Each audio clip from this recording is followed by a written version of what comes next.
Dentro del programa de Introducción a la Ingeniería Industrial, en el capítulo 2 vamos a ver origen de la ingeniería en general, de la ingeniería industrial y también lo ocurrido con la ingeniería en la Argentina.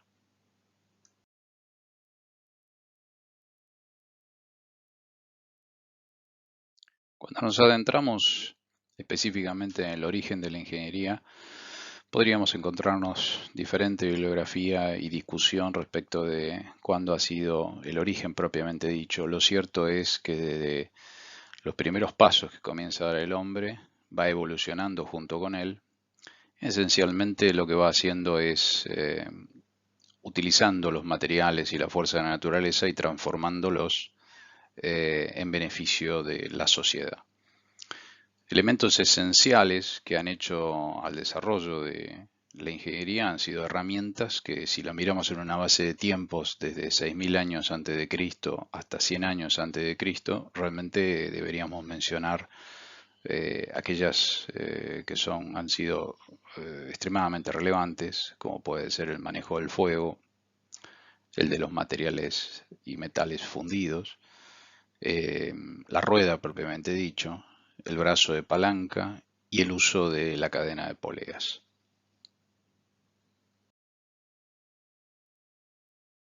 En los orígenes de la ingeniería, los primeros ingenieros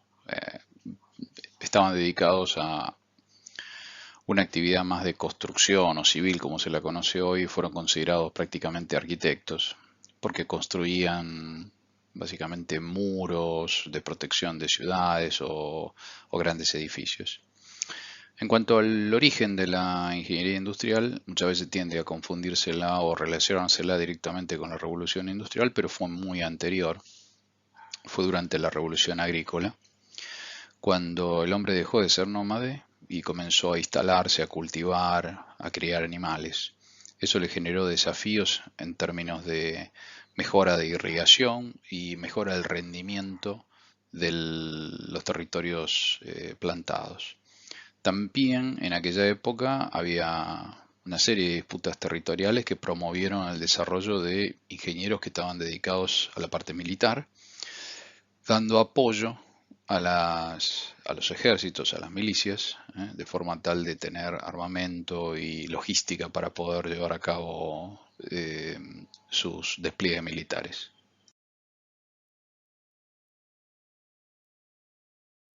Aquí podemos ver temporalmente, en una base de muchos miles de años anteriores a Cristo, como la revolución agrícola eh, comenzaba así por 8.000 años antes de Cristo, y también tenemos las grandes construcciones del Imperio egipcio allí por 3.000 años antes de Cristo, así como también construcciones dentro de lo que es la ingeniería mesopotámica 2.000 años antes de Cristo.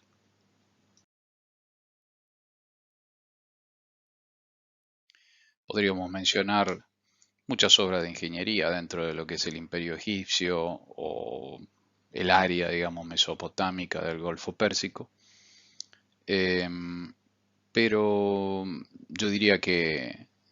dentro de lo que son las pirámides egipcias hay una particularmente, que es la primera pirámide escalonada, que es denominada Saqqara, que es prácticamente un emblema de la construcción, digamos, civil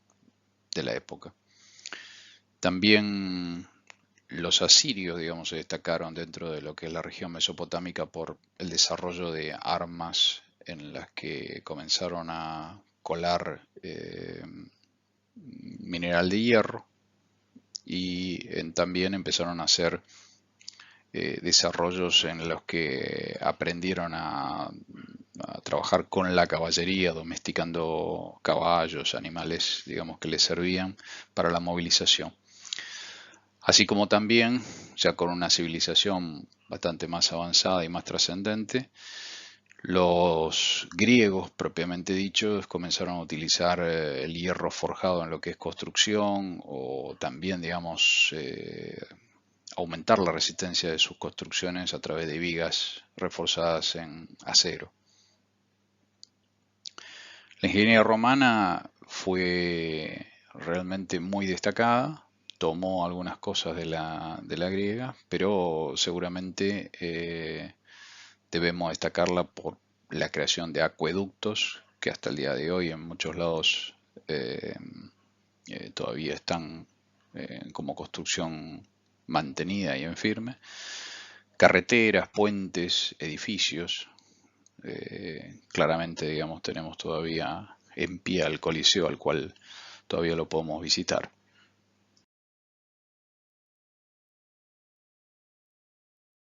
Adentrándonos ya en el siglo XVIII y de la mano de la revolución industrial, hay una evolución de la propia ingeniería industrial en términos de su aplicación, el desarrollo del estudio de métodos y tiempos, el desarrollo de la línea de montaje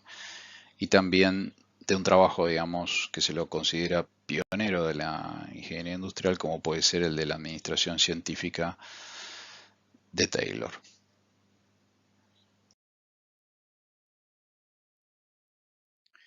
La revolución industrial, que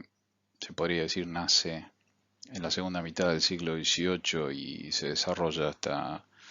la primera parte del siglo XIX,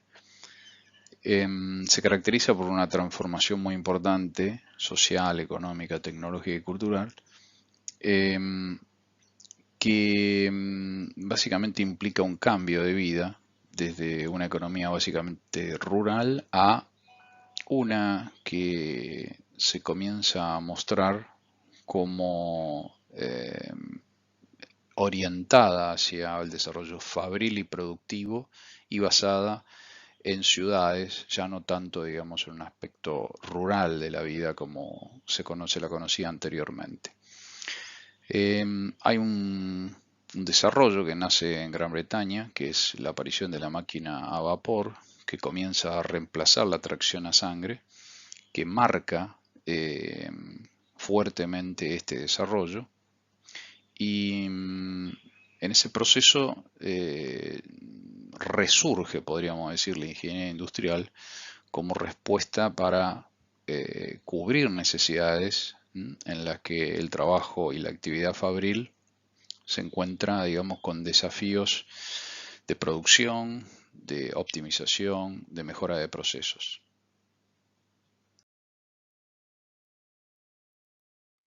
Hacia mediados del siglo XVIII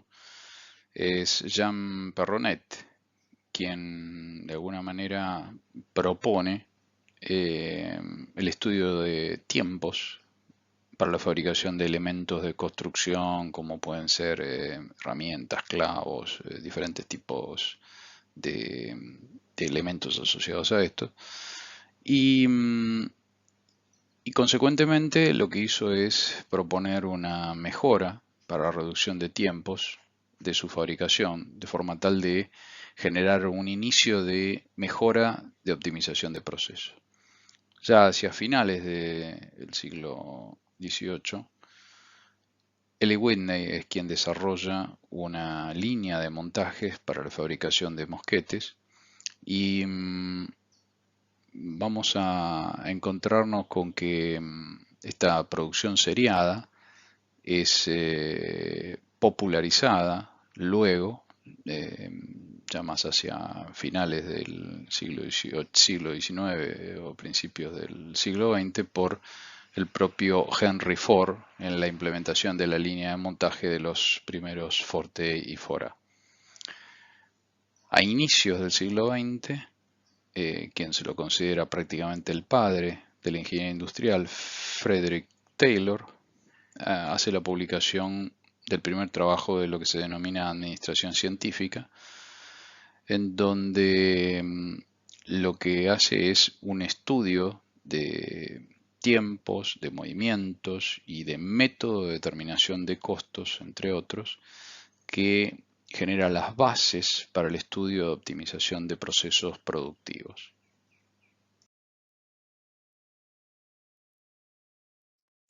Ya adentrándonos en el siglo XX, nos vamos a ver en una línea de tiempos desde 1947 hasta los 90, con desarrollos como el método simple, la mercadotecnia moderna, teoría de las restricciones, la reingeniería. Vamos a ver un poco ¿De qué se trata esto? El método Simplex es un método desarrollado por Danzig a mediados del siglo XX y que plantea un procedimiento iterativo, o sea, como hace hoy día, por ejemplo, un software o un algoritmo iterativo. El problema es que en aquel momento no existía medios computarizados para poder aplicarlos y sin embargo el método ayudó mucho a encontrar una solución óptima mediante iteración. En el caso de Kotler, él planteó un desarrollo de mercadotecnia moderna en la cual llevó al marketing a digamos, un lugar dentro de este desarrollo en el que integró socialmente a fenómenos que van entre los productos, la venta y el desarrollo, digamos, comercial, eh, generando un estudio que luego, digamos, vamos a aplicar incluso cuando estudiemos 4Ps. La teoría de restricciones de Goldratt básicamente propone una mejora de procesos, de un proceso que puede ser un proceso productivo o un proceso en general, dado unas condiciones de borde o condiciones de restricción. En algunos casos lo que estamos haciendo es encontramos dentro del proceso básicamente donde están los cuellos de botella, ¿no? O sea, lo que podríamos llegar a conducir de alguna manera eliminando esos cuellos de botella es una mejora sustancial del proceso. Y por último, la reingeniería que plantea Hammer ya dentro de los 90 es básicamente un rediseño, ¿sí?, de los procesos propios que habían sido originalmente diseñados, o sea, tanto sea una reingeniería de un proceso de negocio, de un proceso de gestión, en donde se involucran costos, calidad, los servicios, la estructura organizacional.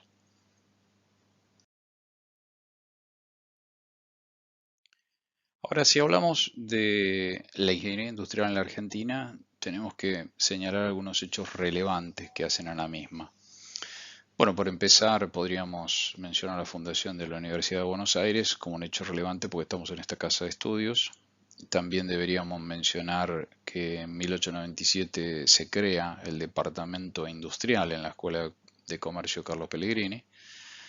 En el 99, 1899, tenemos la creación de la Escuela Industrial de la Nación, una de las más prestigiosas como es el Otto Krause. Y en 1920 la creación de la carrera de Ingeniería Industrial en la Universidad de Buenos Aires. En esta lámina dejamos detallado los tres hechos relevantes que mencionaban en la línea o mencionábamos en la línea de tiempo anterior, que plasman en un hecho a la propia carrera de Ingeniería Industrial en la Universidad de Buenos Aires. Por último, como hechos históricos relevantes podemos mencionar que el 6 de junio de 1870, que fue la fecha en la que se recibió el primer ingeniero, en este caso civil, que fue Luis Augusto Huergo, se ha tomado como fecha de conmemoración, de forma tal de que el 6 de junio se celebra el Día de la Ingeniería en la Argentina. El otro hecho relevante es que en 1918 Elisa Fachofen fue la primera en recibir el título de ingeniera en la Universidad de Buenos Aires y también se convirtió en la primera mujer en graduarse en la carrera en toda América Latina. Bueno, con esto cerramos este resumen de origen, historia y evolución tanto de la ingeniería como de la ingeniería industrial.